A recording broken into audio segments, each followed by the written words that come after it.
Assalamualaikum warahmatullahi wabarakatuh. Hamdan wa syukran lillah, amma ba'd. Hadirin wal hadirat, jamaah yang insyaallah dirahmati dan dimuliakan oleh Allah Subhanahu wa taala. Seperti biasa, sebelum kita mendengarkan ceramah tarawih, dilanjutkan dengan salat tarawih secara berjamaah. Kami dari panitia Amalia Ramadan akan menyampaikan beberapa informasi.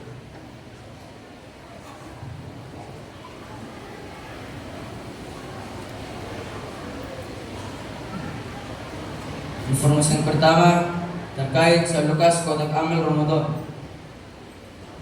Saldo hari ke-17 Ramadan sebesar Rp411.456.000.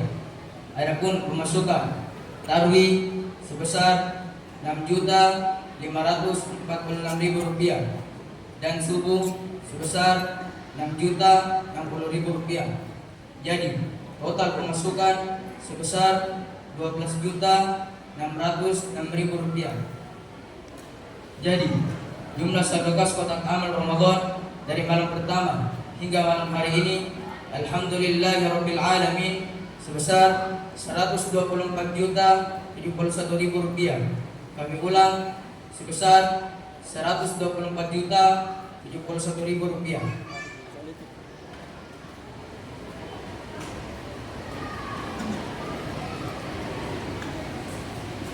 Informasi selanjutnya yaitu nama-nama yang akan membawakan konsumsi buka puasa untuk besok sore hari ke-19.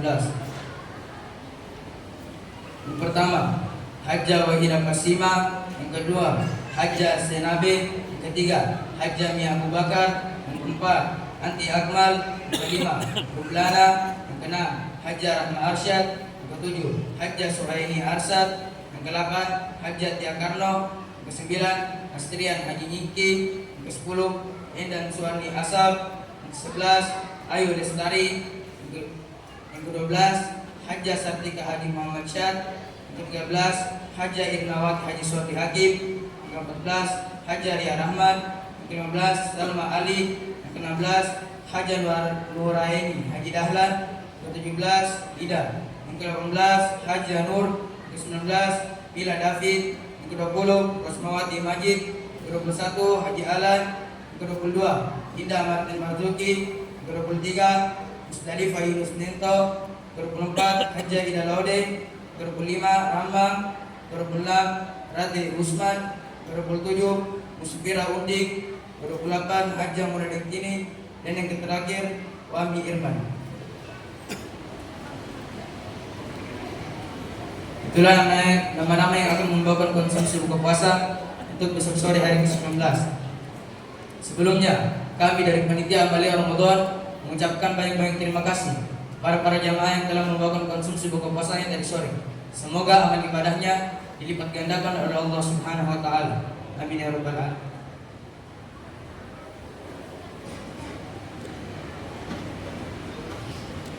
Dan informasi yang terakhir yang akan membawakan ceramah tarawih pada malam hari ini dengan nomor peserta 12 atas nama Haikal Fatul Khair. Dan insyaallah akan dilanjutkan yang terhormat Al-Ustaz Dr. Muhaimin SSY Insos yang akan memimpin salat tarawih pada malam hari ini. Yang terhormat Al-Ustaz Abdul Salam Iftamushi SH, dan yang akan memimpin salat witir pada malam hari ini yang terhormat Al-Ustaz Muhammad Nur. Demikianlah informasi yang dapat kami sampaikan. Kurang dan lebih yang mohon dimaafkan. Akhirul kalam, assalamualaikum warahmatullahi wabarakatuh. Para saudara, kami beri waktu 5-7 menit. Al-an faliyatafaddal. 7 menit.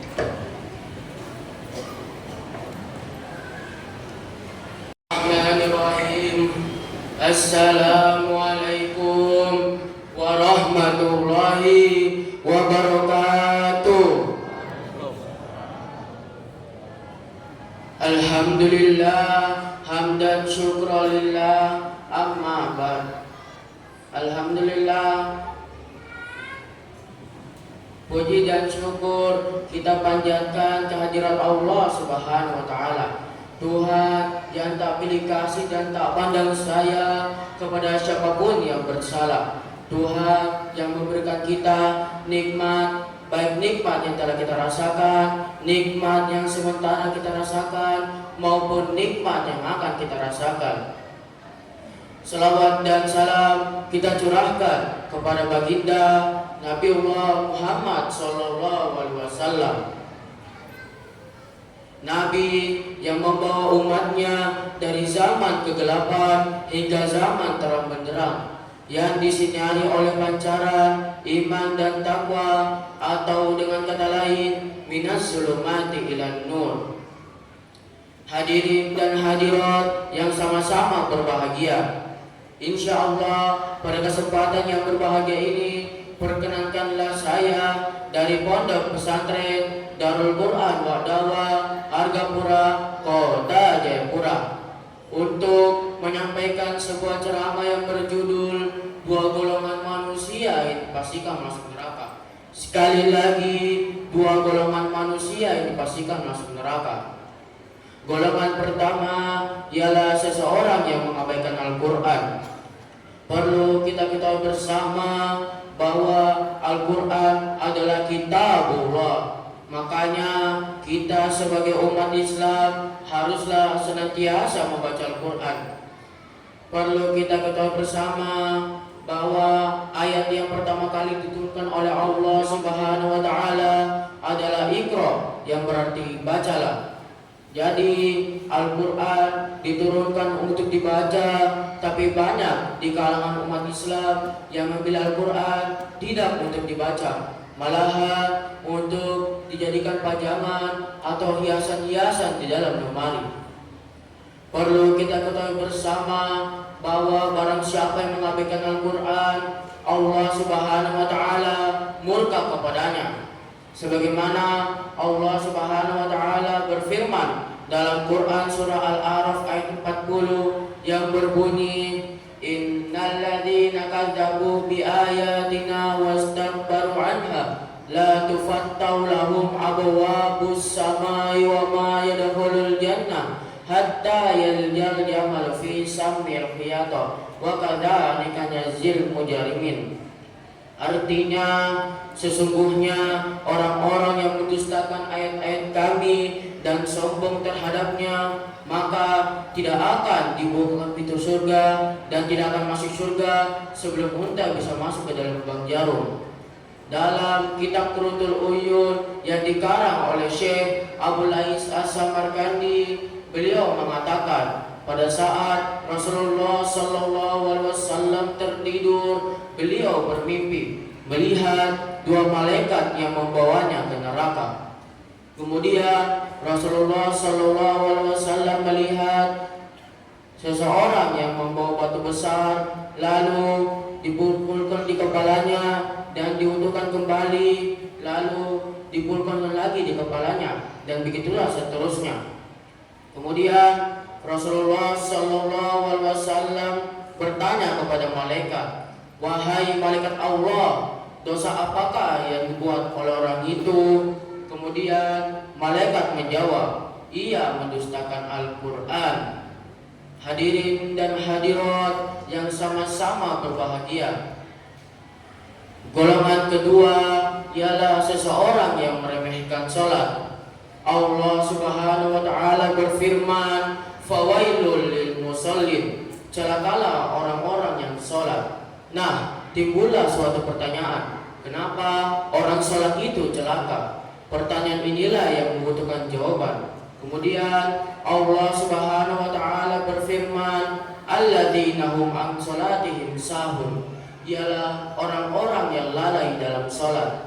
Lalai ialah dia sholat subuh tapi tak sholat zuhur, dia sholat zuhur tapi tak sholat asar, dia sholat asar tapi tak sholat maghrib, dia sholat maghrib tapi tak sholat isya, dia sholat isya tapi tak sholat subuh, dan begitulah seterusnya. Kemudian Rasulullah SAW bersabda, awwalu ma yuhasabu bihi abdu yaumal qiyamati shalah, fa in saluhat saluha sa'iru amali wa in fasadat fasada sa'iru amali. Artinya, Amal yang pertama kali dihisab pada hari kiamat adalah amal sholat. Jika amal sholatnya baik, maka baik pula semua amal ibadahnya. Tapi jikalau amal sholatnya buruk, maka buruk pula semua amalnya. Lagi pula, sholat adalah kewajiban yang harus kita tunaikan. Sebagai kesimpulan, kita sebagai hamba Allah yang beriman dan bertakwa kepadanya, dan marilah kita mendirikan sholat dengan hati yang ikhlas. Mudah-mudahan Allah Subhanahu wa Ta'ala memberikan nikmatnya kepada kita sekalian. Amin amin ya rabbal alamin. Demikianlah ceramah singkat yang dapat saya sampaikan di hadapan hadirin dan hadirat sekalian. Mudah-mudahan ada manfaatnya. Wabillahi taufiq wal Qur'an wa dawa.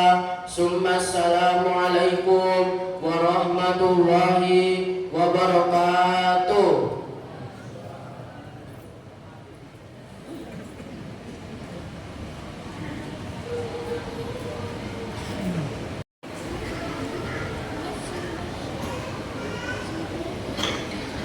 Bismillahirrahmanirrahim.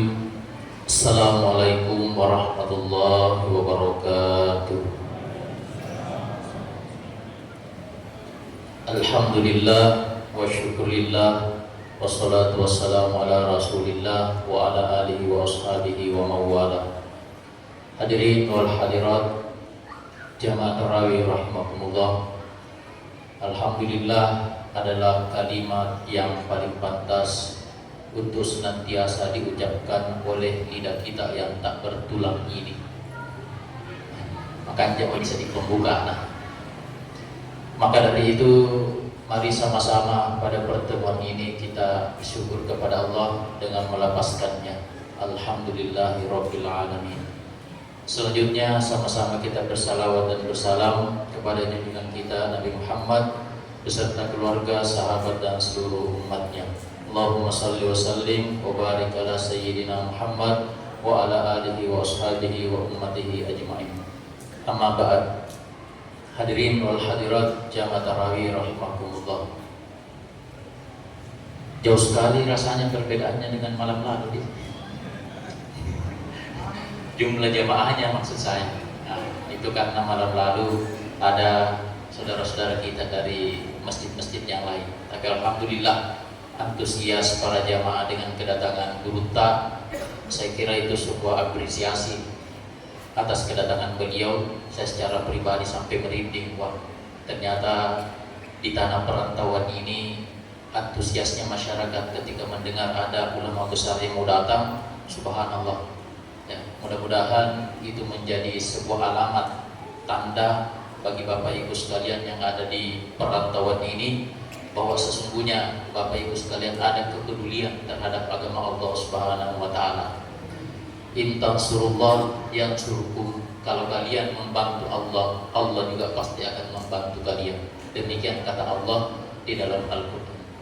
Hadirin wal hadirat jamaah tarawih rahimakumullah.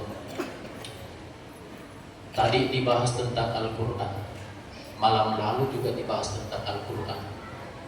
Saya berpikir apanya lagi saya bahas ini, tapi insya Allah saya berusaha semampu saya. Al-Quran pada dasarnya Bapak Ibu sekalian ternyata menjadi salah satu bacaan yang kalau Bapak Ibu sekalian rutin membacanya akan menyebabkan dirindukan oleh surga. Kata Nabi SAW,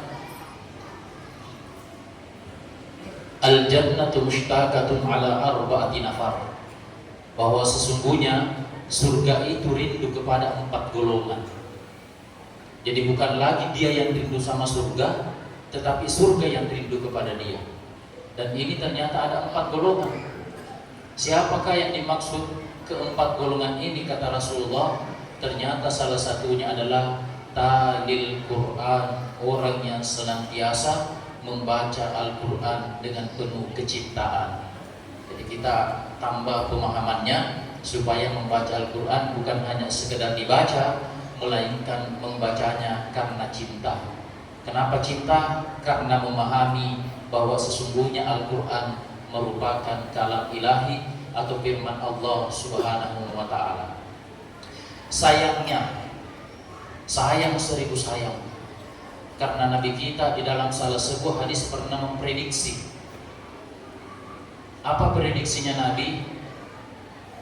Yushaku ayyatiya zamanun ala ummati, bahwa akan ada suatu masa yang menimpa umatku. Kenapa kata Nabi sallallahu alaihi wasallam? La yabqa minal islami illa ismuhu. Tidak ada yang tersisa dari Islam kecuali hanya namanya saja. Apa maksud daripada sabda Nabi ini? Tidak ada yang tersisa dari Islam kecuali namanya saja. Banyak orang yang mengaku sebagai Islam, tetapi ternyata tingkah lakunya tidak mencerminkan sebagai dia seorang Muslim. Ini yang sering disebut sebagai Islam KTP. Karena kalau ditanya apa mata, lihat di KTP ku, Islam. Tetapi secara tingkah laku ternyata sangat-sangat tidak mencerminkan dirinya sebagai seorang Muslim. Apa itu Muslim? Secara bahasa, ternyata Muslim itu adalah orang yang senantiasa memberikan kenyamanan, ketenteraman, kedamaian kepada dirinya dan orang lain. Sehingga ketika ada seorang yang mengaku bahwa dirinya adalah seorang Muslim, tapi ternyata membuat tetangganya tidak nyaman dengan kehadirannya, mengaku dirinya sebagai seorang Muslim, tapi tidak membuat orang nyaman saat orang lewat di hadapannya, maka sesungguhnya orang tersebut telah mengingkari dirinya sebagai seorang Muslim. Lanjutan hadis ini, Nabi sampai mengatakan, wala yabqa minal Qur'ani illa rasmuhu. Tidak ada yang tersisa dari Al-Quran kecuali tulisannya saja. Sehingga ada peribahasa yang mengatakan Al-Quran turun di tanah Arab, dibaca di Indonesia, diamalkan di tanah Barat. Dan ini yang menimpa kita sebagian umat Islam di Indonesia. Apa buktinya? Al-Quran di Indonesia alhamdulillah, mengenai berapa banyak hafiz, khusus di pondok pesantren Mangkosok saja itu puluhan hafiz dalam tiap tahun dicetak. Tapi apa yang terjadi? Jamaah tarawih rahimakumullah, ternyata banyak di antara kita yang Al-Quran dibaca siang malam tapi kemudian tidak diamalkan isinya. Buktinya apa? Al-Quran bilang wa fisaluhu bi'amaini, kalau kalian punya anak, susuilah, berilah dia susu, sapilah anak itu dengan apa? Selama 2 tahun lamanya. Tapi apa yang terjadi hari ini? Ternyata banyak orang tua, khususnya ibu, yang tidak mau menyusui anaknya dengan berbagai macam alasan. Padahal Al-Quran yang bilang. Sehingga itulah kata Nabi SAW, tidak ada yang tersisa dari Al-Quran kecuali tulisannya saja. Macam-macam lomba Al-Quran hari ini subhanallah banyaknya. Mulai dari MTQ, Musabaqah Tilawatil Quran, MHQ, Musabaqah Hifdzil Quran, MSQ, Musabaqah Syarhil Quran, MKTI, Musabaqah Karya Tulis Ilmiah Qid Quran. Sangat luar biasa banyaknya perlombaan-perlombaan tentang Al-Quran. Tapi ternyata apa yang terjadi? Banyak kemudian orang yang tahu memperlombakan Al-Quran, tetapi ternyata amalia kita bertentangan dengan Al-Quran. Mohon maaf saja, kalau perlombaan Al-Quran orang, khususnya di Kabupaten Baru tempat saya tidak tahu di kabupaten lain, kadangkala ada di antara salah satu kecamatan, seakan-akan peserta yang ditampilkan ini dari kecamatannya, padahal peserta adalah peserta sewaan. Yang membuat kita kadang jengkel mendengarnya. Kenapa? Karena ada juga di antara peserta sudah menjadi peserta di kecamatan lain, tiba-tiba ada lagi peserta di kecamatan yang satu. Akhirnya 2-3 kecamatan yang dia tempati untuk menjadi peserta perlombaan. Hingga apa yang terjadi? Setelah selesai lomba, dia datangi juri. Pak, Bu, jangan saya dikasih juara 1 ya? Kok bisa? Karena di kecamatan yang satu saya nanti akan diutus sebagai juara 1 juga mewakili kecamatan ini. Inna lillahi wa inna ilaihi raji'un. Al-Quran yang diperlombakan, tetapi di sisi lain melanggar aturan Al-Quran yang harusnya setiap orang jujur di dalam hidupnya, tapi kemudian ternyata mempraktekkan kebohongan. Ini yang dimaksud oleh Nabi. La yabqa minal Qur'ani illa rasmuhu. Tidak ada yang tersisa dari Al-Quran kecuali hanya sekedar tulisannya saja. Karena dihafal, diperlombakan, tapi ternyata isinya tidak diamalkan. Al-Quran bilang 1 menit lagi, innal mubadzirina kanu ikhwana syayatin. Sesungguhnya orang-orang mubazir itu atau perilaku mubazir itu termasuk perilaku setan, dan pelakunya dianggap sebagai orang yang bersaudara dengan setan. Fajtanibuhu, maka kata Al-Quran, tinggalkanlah mubazir itu. Tapi apa yang terjadi? Jamaah tarawih rahimakumullah, ternyata praktik mubazir hari ini di tengah-tengah kita umat muslim, ya Allah, luar biasa hebatnya. Termasuk ketika ada acara pengantin, datang di pengantin, pura-pura ambil nasi 2 sendok 3 sendok, tapi nanti setelah sampai di tempat dulu yang dimakan hanya 1 sendok. Kenapa Anda dihabisi? Gengsi. Padahal itu kan mubazir. Nah, inilah juga yang sekaligus menghilangkan keberkahan makanan. Bukan main, kalau kita ambil 2 sendok, makannya hanya 1 sendok. Siapa yang tahu kalau yang disisa itu adalah ternyata di situ berkahnya makanan.